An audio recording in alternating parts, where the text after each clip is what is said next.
మీ తెలుగు నేస్తం Telugu stop app వెంటనే play store, app store లో డౌన్లోడ్ చేసుకోండి. ప్రతిక్షణం అన్ని తెలుగు వార్త విశేషాలతో పాటు మీ లోకల్ ప్రాంత వార్తలు కూడా సులభముగా తెలుసుకోండి. తెలంగాణ బీజేపీ రాష్ట్ర అధ్యక్షుడు కిషన్ రెడ్డి కీలక వ్యాఖ్యలు చేశారు.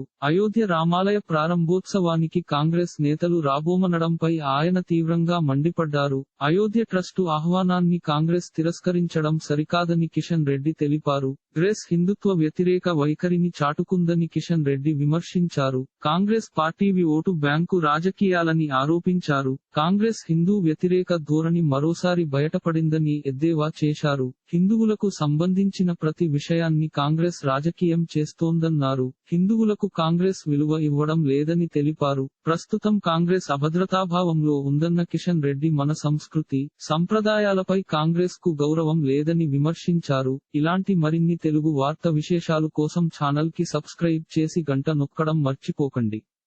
ఈ వీడియోని తోటి మిత్రులకి షేర్ చేయండి. మీ అభిప్రాయాన్ని కామెంట్ లో తెలపండి.